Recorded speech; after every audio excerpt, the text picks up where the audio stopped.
Hey Matt, Hi, Chris. how's it going? Yeah, not too bad. Been just started a new job that Mm-hmm. I've been.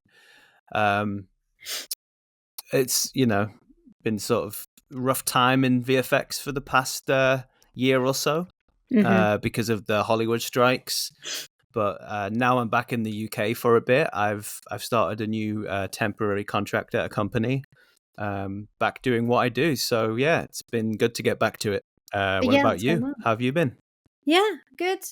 As I said in the last episode, that I made the decision to do a slow sort of relaunch, getting back into freelancing again after I lost pretty much everything during COVID.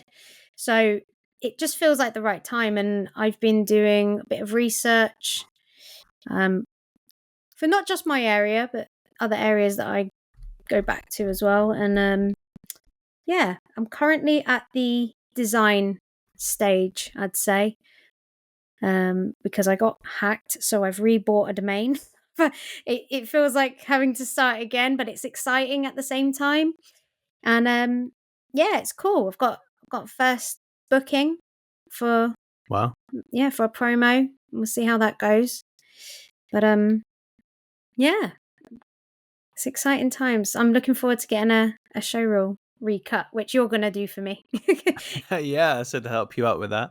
Yeah. No, excited for you, Chris, and yeah, obviously wish you the best of luck with the bookings and the future projects. Yeah, we'll see how it goes. It's gonna take time, but we'll get there. But thank you. Slow burn, right? Slow burn. Yeah, I'm gonna do it.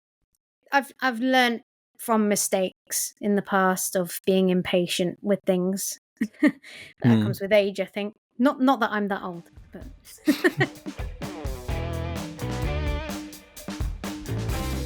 ever since we started this podcast, we've had the whole world just go insane, and well, they're not messing about over here either. The people that were caught rioting and being doing racial abuse to not only police and setting things on fire and all that violence, they it seems like every other day we're just seeing another charge. They're getting Yeah, this is the riots, the sort of far right riots we talked about in the in last the UK.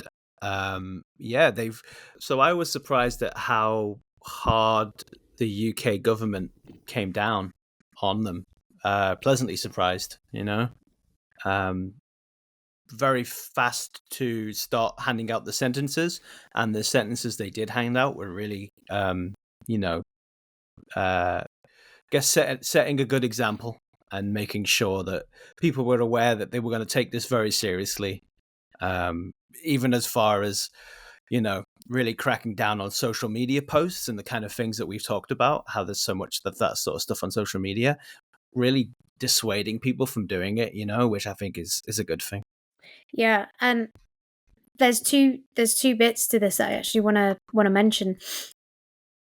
One of them is the fact that the people that they are highlighting as well.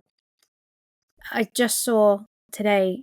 I just can't believe what I'm reading. Anyway, a woman who, well, it could be a man or a woman. It doesn't matter. They went to the riot with their baby in a pushchair. Hmm. Like, what? What were you What are thinking? you thinking? What? I mean, would you Yeah. take a baby if you change the context? Would you take a baby to, say, like a hardcore rave, or those sort of places where there could be violence and there's people drinking, and you wouldn't, would you? What? It just doesn't. It Yeah, literally that's blows unbelievable. blows my mind. I hadn't heard that one. Yeah. Yeah, I'll send you the link to that a little bit later on. But and then there's also, there's the ones like you mentioned there about people that have fueled the fire online.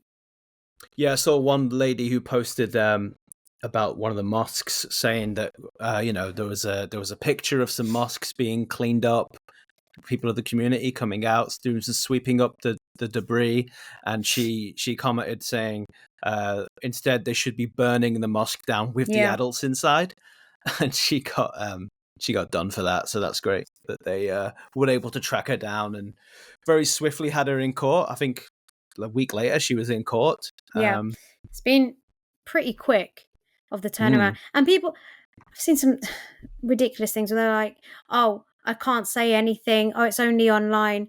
Yes, but that is all these rioters needed to just read and go, do you know what? Yeah, you're right. We should do that. Yeah, So exactly. There's no excuse. No excuse. It was, like you said, fueling the fire completely.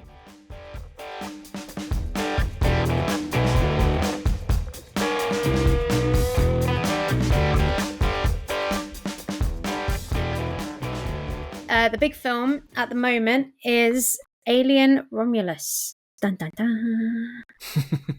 Which we both saw. Yeah, we're both big Alien fans anyway, so we're counting down the time that we could go and see it separately, unfortunately. But yeah, we both saw it in the last 4 days.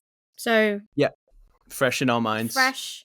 So in terms of plot, I guess we should just briefly touch on the plot. So it's obviously Alien movie, very much in line with the tone and sort of style of the original Alien film. Oh, definitely. In terms of the overall narrative within the franchise, it takes place just after the first Alien film.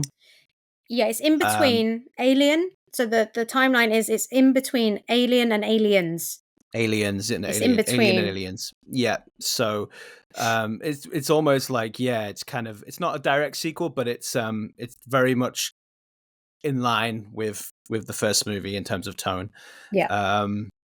It follows a plot of young space colonists, kind of new characters, trying to find a better life. They end up scavenging a derelict space station that has sort of, I guess, is being used as a research base for the beings from the original Alien film, the xenomorph.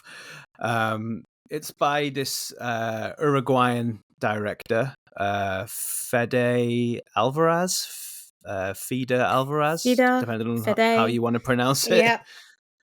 He's a kind of a horror guy. He made Don't Breathe. He made The Girl in the Spider Web. Sort of what's it called? Girl with a Dragon Tattoo franchise. Yeah. And he made the remake of the Texas Chainsaw Massacre, the remake of The Evil Dead. So he's very much a horror guy. I think that's why people film-based stories as well. Yeah, and like thriller, jump scare kind of director. But obviously very versed in horror, so I feel like that was probably why he was chosen, because I see it. Because it felt like, we had the Ridley franchise. Ridley Scott, who made the original Alien, went on to make Prometheus, right, and Alien Covenant. They both take place before this film, but those movies were very much like, it was about telling a bigger epic sci-fi story, which is great. I love that, but this is kind of taking it back to its roots as just a horror film. Oh, definitely. It really is. It has sci-fi horror at its core. Now, this is something I did want to mention. Now, I have a friend who is a huge horror fan, right? And we continuously have a debate about if they class Alien, so just Alien, as a horror, and they say no. What? And I'm like, no, it is a horror. It is a horror. That's a ridiculous argument. Yeah, I'm sorry. Like, I can't believe it's even an argument. I mean, it's sci-fi, but it's sci-fi horror. Yeah, exactly. Yeah. It's a sub-genre. The whole movie is a thriller with tension and, like, you've got the scanners showing the aliens getting closer. It's full on. Yeah. Yeah. And whenever we have that debate, it always moves on to, is Die Hard a Christmas film? But Alien is more horror than Die Hard is Christmas. I mean, that's just. I mean, I Yeah. agree. Die Hard is Christmas film, but Alien is clearly horror. Yes. But Ridley Scott says the reason when he always talks in interviews about making Alien, and he says at the time there was hardly any decent horror films, and he lists them off, and there's a couple: Texas Chainsaw Massacre, whatever it was, Exorcist, and and then he basically says like he wanted to do a horror film. That was his inspiration. So Yeah. if Ridley Scott calls it a horror, it's a horror. Yeah.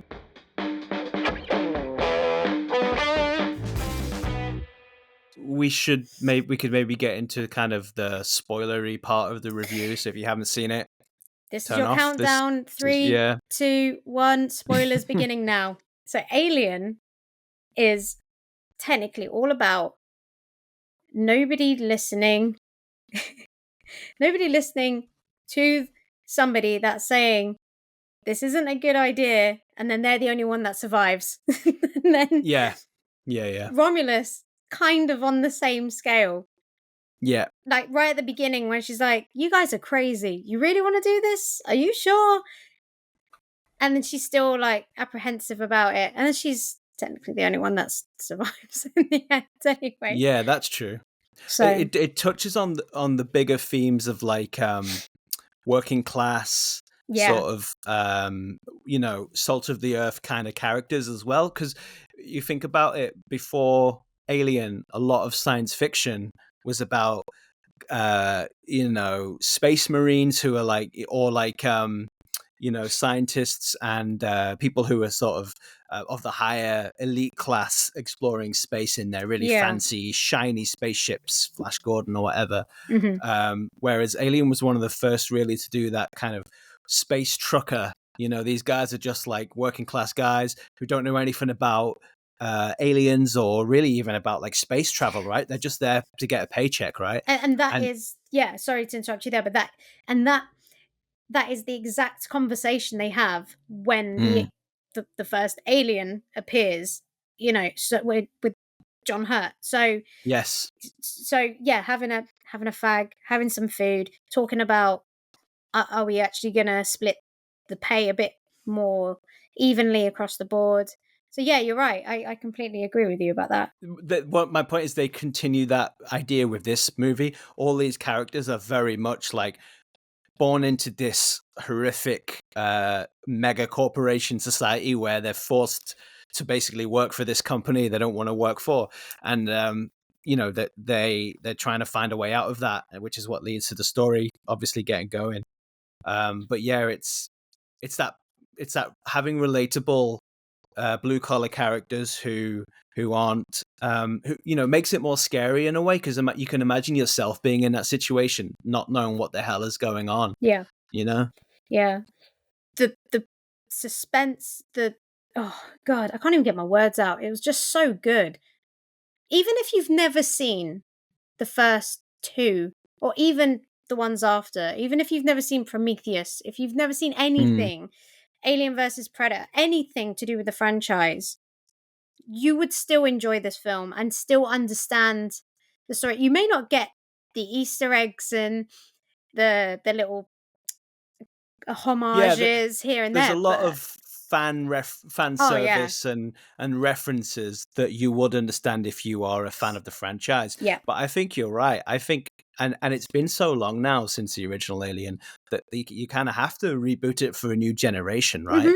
Definitely. And I think you're right. It's very successful in standing on its own as a movie. If you've never seen an Alien film, you can still enjoy it. And, having such a young cast, appealing to like a new generation, I think that was all part of the plan, right? It was like making this franchise accessible to a new audience. So yeah, for me, it was successful on all of those fronts, while, like you said, giving stuff for long-time Alien fans to enjoy as well. Yeah, it really worked. I thought the cast overall was fantastic. Yeah.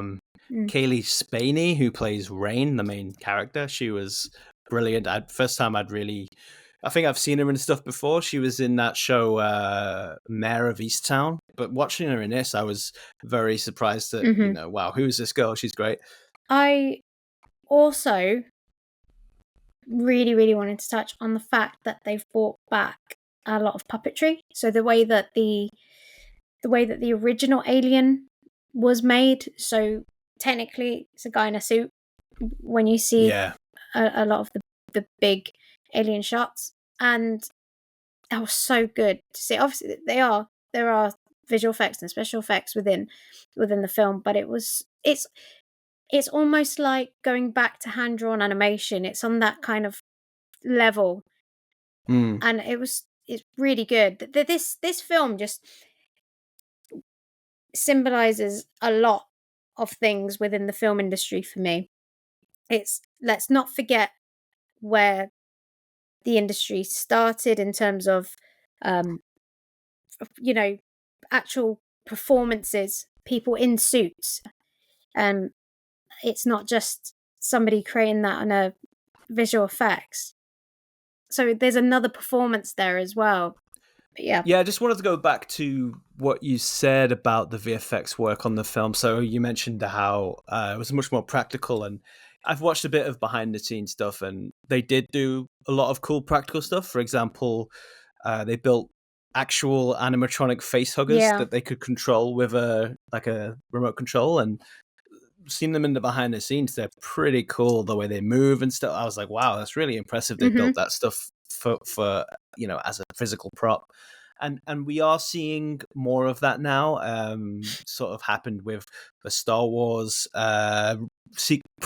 sequels from a few years ago, where J.J. Abrams kind of wanted to do things more practically, so he built a lot of real aliens and droids and stuff with real puppet guys and animatronics. And for a few years now, they've been making a bit of a comeback to that.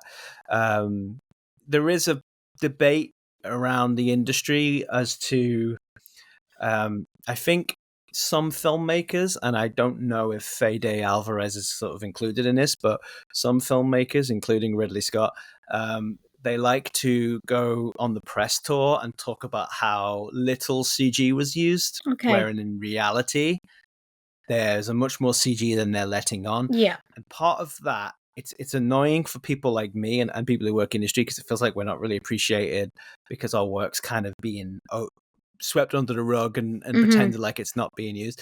But I get why they do it. It's because CGI, it sort of has a bit of a stigma, and people think of it like it kind of ruins the illusion for the audience if they think, and Fede Alvarez was talking about this in an interview I watched earlier. It ruins the illusion for the audience if they think that the actors weren't actually running away from a Something. creature. Yeah. They were running away from a tennis ball, which is how it usually is. Yeah. In most films, I Yep. can say.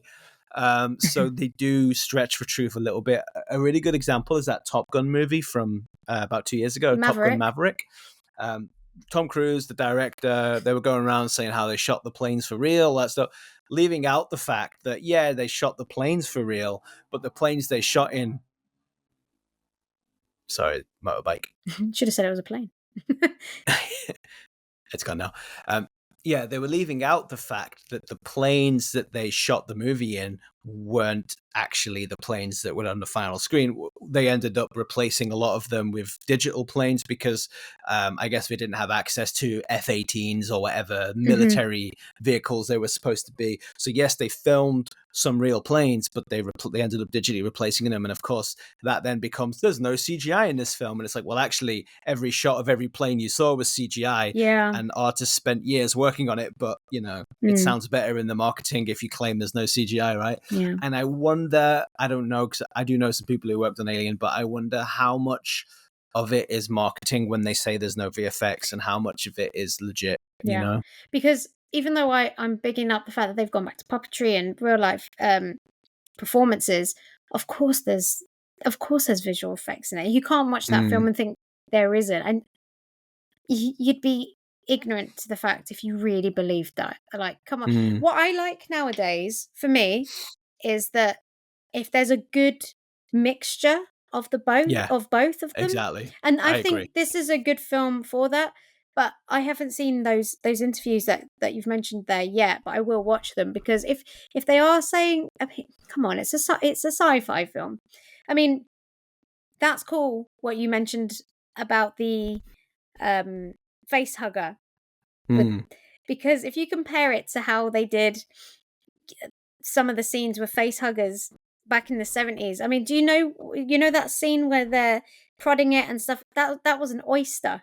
And because I, and if you watch it, if you rewatch it now, you're just like, it's just If you know it's an it's an oyster. you know it's an oyster if you look at it. They're just That's prodding, great. but apparently they said it absolutely stunk because it was under the heat of the Oh, the lights for lights. Oh man. hours. Can you They imagine? didn't replace it or That's a anything. bad oyster at I was that like, point, do isn't not it? eat this oyster, guys. Everyone on set signed the waiver. Do not eat this oyster, and it was huge. But yeah. So I can see that though, because oysters, they have that sort of HR Geiger look, don't they? They definitely have that yes. HR Geiger design sort of feel. One thing I did want to say is, as I was watching the film, I was sat thinking, I can't work out which one is the money shot. There's just so many. The whole thing looked great. Like in terms of like set production design and Oh, lighting and so stuff. good. I mean, like they really nailed that look and feel of the original film whilst it's still feeling modern. Yeah. And there's some, that some great lighting moments, like the face hugger scene where it's all like lit with red, sort of emergency lighting, Hmm. and it's just really beautifully done. And I think that ties in with the poster as well, right? Yes. Which is just the red Basic. face hugger. Yeah. Yeah. That's Yeah, all it it's is. on there, Navarro, right? Like she's got the thing on her Facehugger. face, and that is really cool the way that and the lighting overall. Like there's that scene which is kind of a bit later in the film, which is kind of backlit with the blue spotlight, and Hmm. it just, you instantly think of that first movie, that first Alien film, Yeah. and James Cameron's work on Aliens as well. Yeah. It triggers something where it just triggers that nostalgia, Yeah. which was something I wanted to touch on. Like it's obviously got a lot of nostalgic moments in it. We'll talk about bringing back a certain character as Hmm. well. Obviously that's tying in as well. But do you feel like there was too much nostalgia, or do you think it was a good balance? Because that's an argument I've seen online. Oh, it's just it's just, all it is a best of the Alien franchise crammed into one film. No, I wouldn't say so. One film that I would say I one film I would say I've had that before, where I That felt like reaction to. it's a lot, but it's part of the film was Ready Player One, but Mm. that is part That of is it. But built in with that, isn't it's it? built That is a in with it. built-in. So, did I Yeah. enjoy the film because of the story, or did I enjoy the film because it was continuously having nostalgia and Easter eggs? So, I'd need to revisit that one. But for Mm. this, no, I'm going to say no for me. But they were bonuses. Yeah, I personally think it was a nice balance because there's some really Yeah. innovative new ideas in there too, like the zero gravity Hmm. stuff that wasn't possible in the 70s and 80s. Yeah. You could only do sequences like that with modern technology, and they were really creative. And I love that sequence at the end where she's trying to avoid the acid blood in Oh, with the zero G gun. float. She's like moving her body to, it's so cool, man, Yeah. using the gun to propel us. Yeah, Yeah. really cool stuff. One thing I did want to say is I'm not sure if you've played it, Matt. Have you played Alien Isolation? I haven't played it, but I know it's back in the charts because of this movie. Yeah. People Well, are. play it. I'm definitely going to jump into it. Yeah. I played it when it came out, and I think I've played it twice now over Mm. the years, and I just, from playing that and you going around the ship, it reminded me so much of that as well. So it S- was modern enough, but yeah, if you haven't been part of obviously we're not as old as the original film, but Sure. when you've seen it enough times, it has nostalgia. But even the game would have been nostalgic enough for a younger audience. Yeah. I think I was just like, oh my god, yeah, I remember if you creep in there and then you go that way and then there's a computer there, and it was just spot on. So lighting wise It's as well. interesting you say that, because I was watching a few video interviews with Fede Alvarez, the director, and he mentioned biggest influence on the Romulus is the game, is Isolation. I can feel that. Of all of the, because they were asking him about what movies were the big, and he said the biggest influence was obviously they took bits from everything, but for him it was the game, it was Isolation. So yeah, look out for when I'm watching a film. So you know what I'm like. I always try and I just do it unconsciously, just breaking down a scene, breaking down a film, and doing comparisons. When I was rewatching Alien the other day, that bit when John Hurt first sees the egg with the alien moving in it, and there's a little bit of light coming from the back, and you can backlight, yeah, like sort of glowing. nice little backlight, yeah.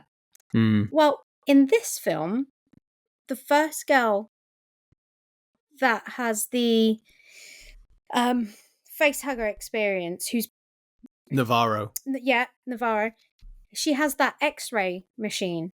yeah, that's cool. I love that shot. It's like a super bright light, isn't it? Yeah, She and I was like, have they taken inspiration from that scene for this? Because I was like, it's subtle, but it was nice. It's kind of one of that moment where she's got the chest is happening, and then she puts a light behind her. It's kind of like, why did she do that? But it's like, but it looks so cool. It just looks so good.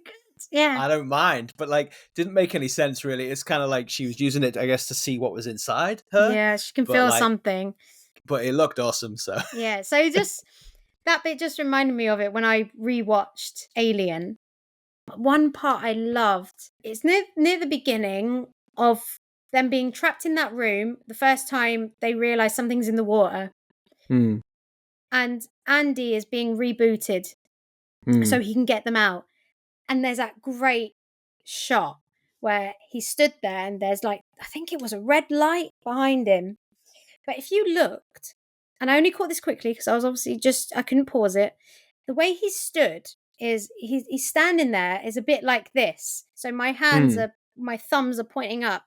And the way that I saw it, and this was me analysing it, so maybe I was going a bit OTT, is that it looked like a W. Wayland. Oh, like Wayland. Yeah. That's cool. Maybe I look into things too much, Matt. But it could be. But it could be. Like, who's it going to... It could be, because there's a lot of W's through the design. Oh, right? Yeah, a lot. The chip like that and... pods and stuff, and yeah. So it could be, but I just was like, I see what you're doing. But that was a little breakdown of a scene that these are little things to look out for, that there is nothing left to chance, really, unless you're watching Ben-Hur and there's a can of Coke at the chariot scene.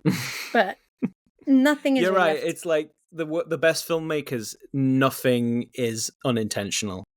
Everything on that screen is there for a reason. It's blocked that way. Yeah. Because one thing that people don't realize about filmmaking is these people have years to think about this stuff. So every single shot you see has had so much planning and work put into it, right? And that's one of the cool things about like analyzing films, is you can find these really cool little Easter eggs or like you said, symbolism that may not be obvious at first.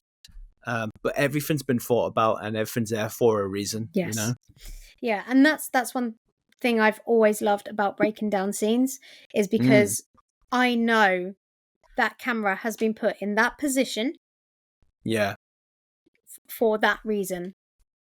Their dead space is not towards the other person in the scene, it's behind them. Why? Because they don't feel they don't want to have that connecting space between them.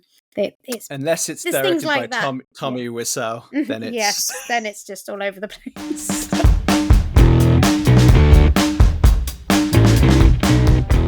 I just wanted to touch on the Ridley influences throughout the movie. Yeah, go for it. Ridley is a really good filmmaker. He's always been one of my favorite filmmakers because he comes from that background of like his visual flair is kind of, always been amazing. I think he comes from an advertising background, right? Before he went into filmmaking. Okay. And, he's got that, every frame has so much depth and so much going on, and the lighting and all that stuff. And this film, I think, plays lot of homage to Ridley's work, including not just the Alien franchise, but obviously the opening scenes on the planet. Is it Jackson Star? Very Blade Runner, right? Like the rain, the neon signs, the sort of seediness, the look of it is very Blade Runner. And there's always been a debate: do Aliens and Blade Runner take place in the same universe? Because you've got the androids, or like the replicants from Blade Runner, right? There's a lot of comparisons there. But yeah, I felt like that whole opening was a homage to Ridley Scott's Blade Runner, and not just in terms of, not just in terms of visuals.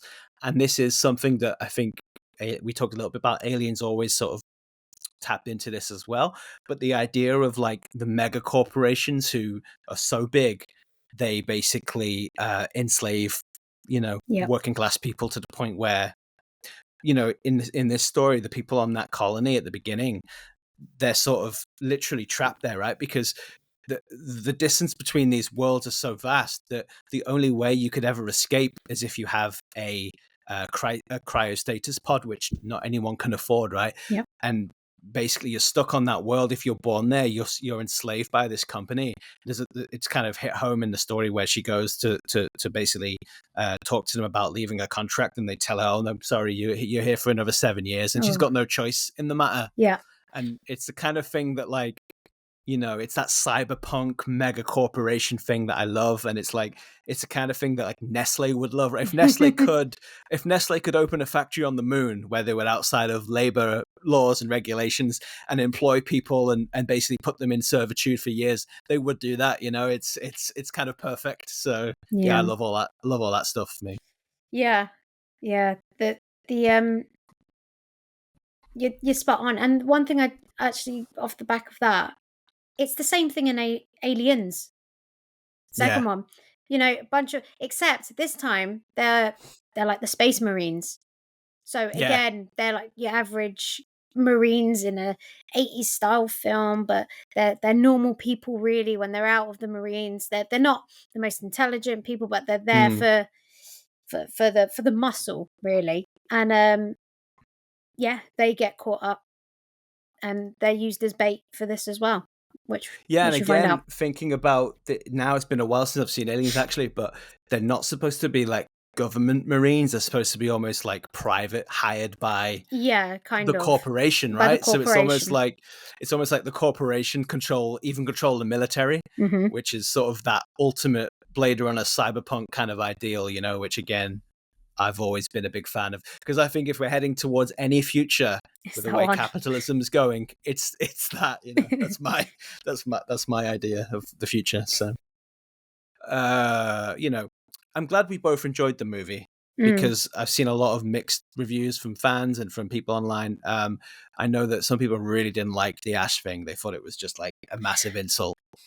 So yeah, we should talk about that. Yeah. So if you haven't seen the original Alien film, there's a character called Ash, and he's an android. And what he kind of double crosses them and leads to the whole failure of everything. He pretty much leads them to their death once the alien's there, etc. And yeah, so he is a good guy in the beginning, and then it slowly reveals that he's not so good. And the fact that he's an android doesn't help. Yeah, Ash is an artificial being similar to the replicants in Blade Runner. And it's interesting, obviously, looking at the Alien franchise as a whole, on Prometheus and Covenant. Ridley Scott seems really more interested in the androids than the aliens. Like, it seems to be sort of most of the plot, most of the character stuff is based around this idea of like, what is human, what is, it really is like very much about these artificial beings. So yeah, Rook's a big part of that in the first movie, and they bring him back in this film. Yeah, so in the first film, he's called Ash. Yes. He's called Ash. Yeah. And then in Alien Romulus, they come across an android which looks as though it's completely dead, but it comes back, but this time it's the same. So it's the same outset. So it looks exactly like Ash did, but this character is now called Rook. Now, this is quite important because the actor that played Ash originally died in 2020. Yeah, it's Ian Holm. Yes. The legendary Ian Holm, Mm-hmm. who obviously Bilbo in Lord of the Yeah. Rings, Hobbit. famously Ash in The Hobbit, and he, he died in 2020. So it's one of those, like, a lot of people died in 2020. It was a weird year, so I'd almost forgotten that we'd lost Ian Holm I know. Yeah. Yeah. because of the time that he passed away. It was just a crazy time. We lost a lot of people, and yeah, it was kind of But anyway, so yeah, Ash. They did a similar thing to, I guess, what they did for the latest Indiana Jones film, where the first 20 minutes of that film, you have young Harrison Ford looking like he did in Raiders of the Lost Ark or Temple of Doom, running around fighting Nazis. Mm-hmm. And they did the same technology where from what I understand with this, it was the same as what they did on Indy, where they hired a younger actor who kind of has the same build as him. Mm-hmm. They had him perform on the day, and then using a combination of traditional visual effects and AI technology, they were able to recreate Ian Holm's performance onto the younger actor, Yeah. augment the younger actor's performance so it looked like Ian Holm. Yeah. So in order to do this, there's obviously an ethical line. So Yeah. the director, they went to the family for permission first. They did. I was wondering about that, if they did or not. Yeah, so they went to the family for permission and they said absolutely. He would say yes. Oh, he would say yes. If he was around today, he'd be happy for that to happen, right? So yeah, that also makes me think, what would have happened if they said no? So they later on in the research that I did, they had a bit of a backup plan. It would have been maybe see, a this is curious different. because I was thinking about this, and I'm curious if their backup plan was what mine was. It would have been a different android from what I've read so far. Okay. But having that character come back, even me at the cinema, I was like, wait, what? he's back? He's alive? And so that would, again, if you haven't seen the first one, you wouldn't have had that experience. So the other part of the research is that a lot of people say that they were put off by the work that was done on the mouth. I can see that. Yeah, at first I was It's a bit like, always a bit oh, uncanny, isn't it? I think it was it was from a done aesthetic. well, but I can Yeah, see why. Yeah, sorry. it's tricky. I'm not going to slag off any of the No, the VFX work work was because good. that's not something that I want to do. But what I'd say is, it's always a tricky technology Mm, because humans have we're just so good at determining when someone isn't real. It's called the uncanny valley, right? yeah, It's a known thing in filmmaking, VFX. It's been a problem for years with CG characters where they never quite look right. It's a problem now with AI. You can always tell it's not quite right because of the uncanny valley. We just know. yeah. That's always going to be an issue. In my head, I sort of was able to, in my head canon, I was able to sort of write it off as, well, it's a malfunctioning Mm-hmm. android.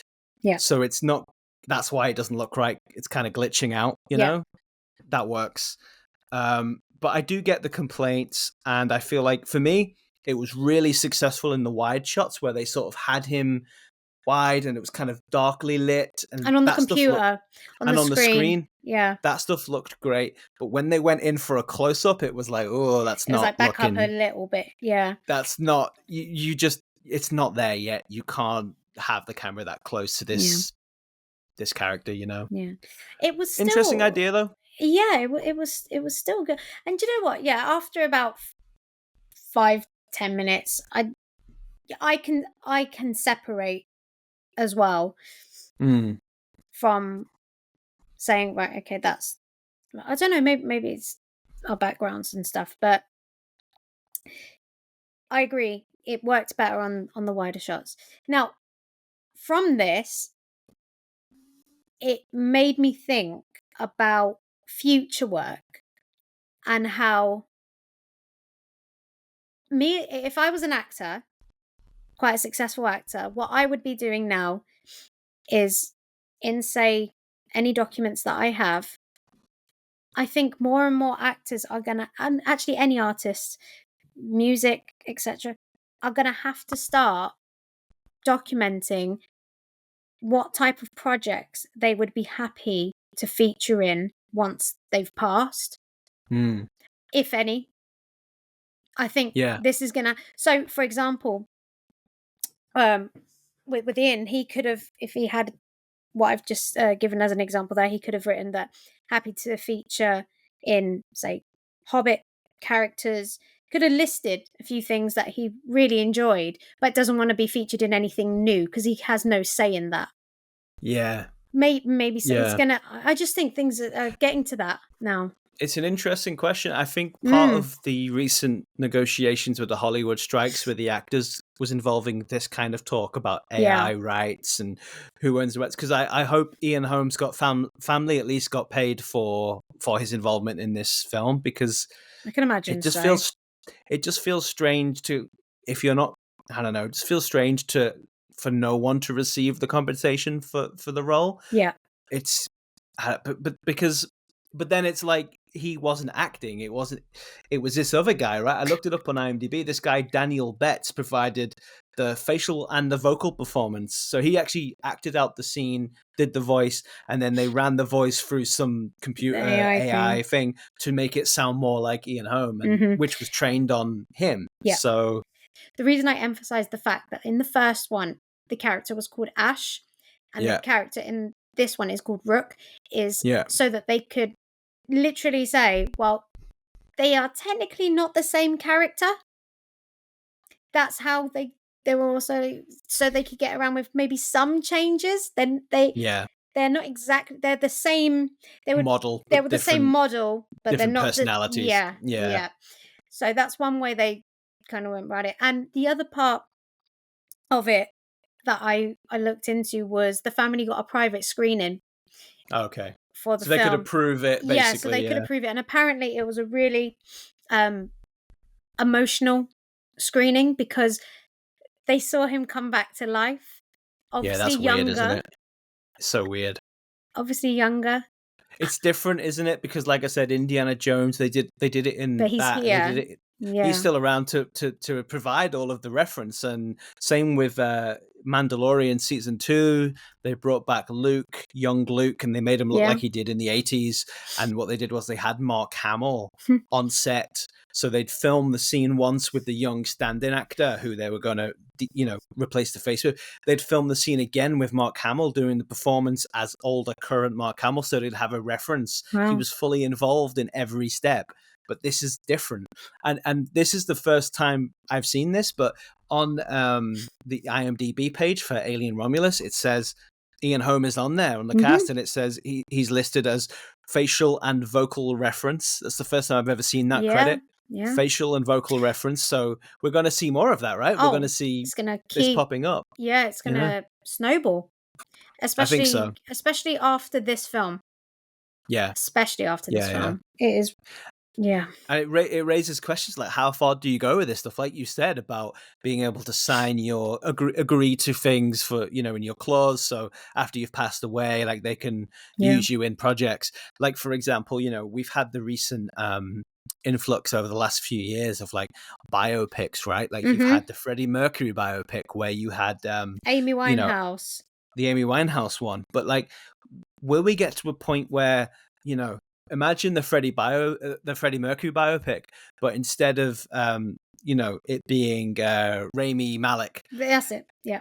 what if they'd used Rami Malek as a base, but then digitally used Just Freddie, Freddie. Yeah. and it was just looked like Freddie, looked like archive footage of Freddie Mhm. playing, and I can foresee us getting to a point where biopics are doing the same thing with real people. Well, Matt, we're not that far off with that. If you look at, I haven't seen the show, but ABBA Voyage, Oh, of course. Yeah. that is That's a great example. Yeah. That is them. Okay, it's Yeah, yeah. them. However, they could have still, from what I They made them understand, look like they did 40 years ago, didn't they? yeah, That's the idea. but the point I'm trying to get at is the fact that they could have used somebody that looked like them for the Mm. reference and recreated that entire concert anyway.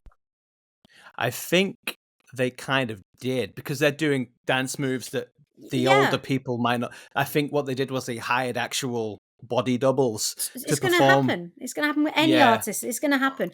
Any actor, any concert. You could go and see for all we know in the next 5 years, we could go and rewatch. Well, we could go and watch the first Live Aid full concert Hmm. if they do it in the same way they've done the ABBA Voyage That's true. concert. Yeah. They could bring back those one-off night historical moments, and it doesn't even have to be concerts. If you think about it, to fully explain how something could have been, this technology could take us to certain points in history to Mm. experience. Okay, you're not going to get that. It depends on what point in time that we're talking about. The pulling down of the Berlin Wall. Mm. There's so much footage around that. If we have the footage, the technology is out They there. can recreate it with Yeah, AI and make it. Yeah. there's things No, I out think you're there. right. And I feel like in terms of streaming, entertainment, Mm, it will eventually get to a point where you can say, there'll be a streaming service that will offer the ability to, using this AI technology, once it's got to a certain point, where you'll be able to say, I want to watch Jaws, but I want the lead actor to be, mm, Steve McQueen instead, yeah, or Tom Arnie. Cruise, or Arnie, yeah, and it will generate you a film like that. I can see us getting there in maybe 40 years from now, but I Who can see it knows? Yeah. happening.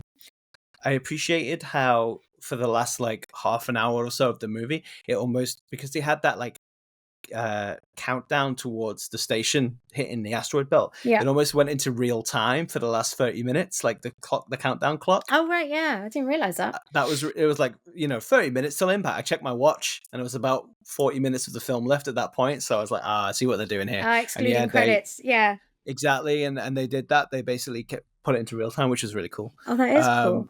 So they're counting down towards the thing. And what I liked about that, there's kind of the third act, which is where it really goes mental with like the Oh, hybrid and stuff, yeah. which I thought was really cool. But before that, it's sort of in the third act of the film. They sort of, until that point, it's kind of been its very own self-contained horror movie, as we said. But then there's a point in it where they do this really nice thing where they really start bringing in the plot of Prometheus, Alien Covenant, the other wider franchise plots, and they sort of, it's a nice mix of like the old and new. Yeah. I thought that was pretty cool Yeah. because they kind of bring that in with the like the hybrid? research they're doing. Yeah, the research we're doing into that serum, right, is Mhm. based on the stuff that they find in Alien and Alien Covenant, the previous Yeah. movies. So when you were saying before about their backup plan for the android, if they couldn't get Ian home, I was thinking they could have easily had the same character be Michael Fassbender Mhm. because that took place before this movie as well, the Yes. Fassbender stuff, and obviously he played an android, similar sort of purpose in Yeah, those easily films. could have been done. Yeah. Yeah, and he would have been well up for it because he's a big fan of. Mm. I've heard him in interviews talking about the Alien franchise. He's really proud to be involved in those movies. So I really like Prometheus. I know some people, I know it's a bit of a Marmite-y alien it's film, but interesting. I really liked it. It's one of those films, when it came out, it got a lot of slack Mm. and flack from people, but now it's sort of been reassessed, and a lot of people are saying, you know what, I was wrong about Prometheus. They've watched it again. It's been 12 years now, I It think, has, since it yeah. came out. And it's funny, this movie coming out has, I don't know if I spent a bit of time on film Twitter lately, Mhm. and there's a lot of Alien discussion again. Just the fact that people are talking so much about Alien franchise again is really cool. Yep. But like, they're reassessing Prometheus, they're reassessing Alien Covenant. They're starting to bring new perspectives to those movies, all as a result of this film. Yeah. So that's really cool, Yeah, it could have really worked with Michael Fassbender, definitely. But I suppose they wrote I imagine they wrote the screenplay with an android, and then it went from there. Yeah. But great moment too. You think it's brilliant. you think it's a human at first, then you realize it's not. Then because it comes to life, doesn't it? Yeah, That's the grabs a reveal. hand or When something. I it can't remember. grabs her, Yeah, that's the reveal. I thought that was so well done. It's like, whoa, that's freaky, and then you realize, oh, it's an android, and then the reveal and that who it's it is, it's like, Ian whoa. Holm. It's like so many cool moments, you know. It's like, in the back of my mind, I just went, but he's dead. But in real life, I was thinking, what's going on? I think we still haven't Yeah. adapted to that. This technology is doing this. Yeah, exactly. That we have the power to do this. And it's almost meta in a way when you Yeah, think I know what about you the mean. context in the story of this android who's not actually a human, but there's sort of a lot of questions about what is human, like, and then it's like, well, we're bringing a dead person, a real human, back in a artificial way, Yeah, just like this character is supposed to be an artificial version of a dead you. It's very meta in a way. I like yeah. that, you know, And layers. the whole Andy character, the fact that she Mm, couldn't, she went back for him, yes, says that, but only really if he has a certain chip. So it's not really Andy that she knows and loves if he doesn't have that chip in him. So exactly. again, it's that. There's a lot of ethical questions. I Yeah, there's feel a like lot of. the Andy Rain relationship, like I was saying earlier, how Ridley loves the whole android aspect to these movies. Yeah. It felt like that was the sort of heart of the story as Oh, well, right? Like definitely. Yeah, those yeah. two characters and exploring those same themes. And that guy, Dan, the actor who plays Andy, David Johnson, he was really good, I thought. hmm Like playing that character, the different sort of versions of that character, and just at the beginning where he's sort of meant to be malfunctioning a little bit, and he was so good, man. Like hmm truly, truly good, that performance, I thought. Have I ever told you so a few years ago, it's more than a few years ago now, we went to a Comic-Con event and we met Newt, the little girl. Oh, The yeah, I know from Newt, well, yeah. she's not a little girl anymore. She's older No. than us. From Aliens 2. Mm. She's a regular person now. Just she's a teacher or something, and we're like, "Hi, can Yes, we have a I think photo with you?" I think I remember reading that didn't stay in acting, did she? She No, went on to. no, but Mm. still does. It could have been Matt. This could have been any woman. I mean, this could have been Karen from next door. But we're like, if I pay £35, can I have my photo with you, please? It's Hi. definitely just some woman who goes to conventions pretending to be Puts Newt, an isn't it? American accent on. Yeah. She was Who's really gonna nice. know? Whoever I met, she was really nice anyway. She's only been in 2 projects: Mhm. Aliens, Yeah. 1986, and Thunder Island in 2020. Apparently, I've heard of Thunder Island. I haven't seen it that I'm aware of. it looks animated. I guess Oh, she's okay. a voice performance. Right. But yeah, maybe we could get the actress who played Newt on the podcast as a guest. She's Yes. obviously not doing too much, so. We should have got on for here, Matt. I should have mentioned it.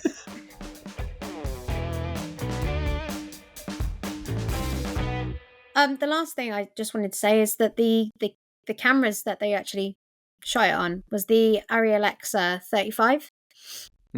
Which is a digital camera, but it's specifically supposed to emulate the look and feel of film, right? 35mm film, classic, 35 yeah. mil film. And oh god, I love a bit of film grain. I do. I've mentioned this before in other episodes where depending on what I'm watching, I don't like that too crispness. And I think they made the decision to use the ARRI 35 because of obviously using the technology that they've done with the character Rook, as we've mentioned, the whole visual effects on his face. You're going to want a bit of grain. You're going to want something there to.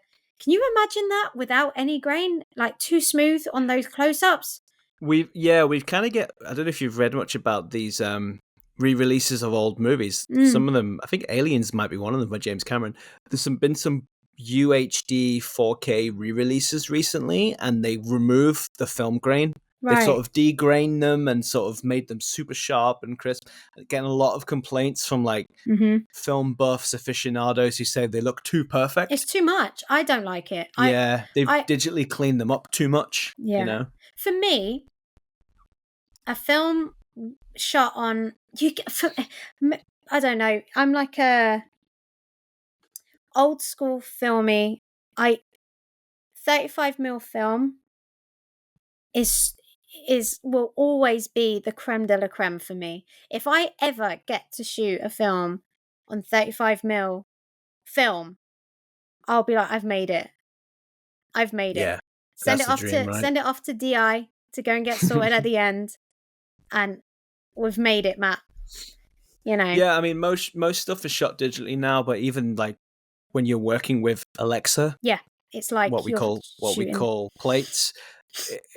It's got that filmic look. Yeah. You know, there is a lot of grain, and I really like it as well. I think it gives it such a nice texture.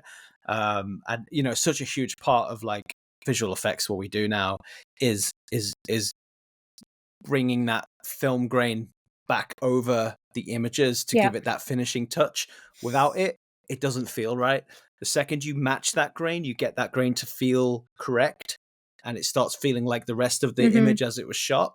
That's what helps sell it and helps make the difference. And you know, it's funny, like I've worked with so many supervisors, VFX supervisors over the years who are very particular about grain. And early on in my career, I was like, oh, why are we being so picky with the grain? Now I get it. It's about giving it that look, that finishing look. It helps tie everything together, helps tie the image together. Yeah. So important. So important. Yeah, it is. So I completely agree with what you said. Cool. So hope you've enjoyed that. This is the Alien Romulus special, I suppose. We loved it. Hope you liked it. Definitely one of my favorite films of the year. I'd go as far as saying that. So yeah, hopefully you feel the same way. Definitely. Cool. Well, we'll end it there. So thanks for joining us in the cave again.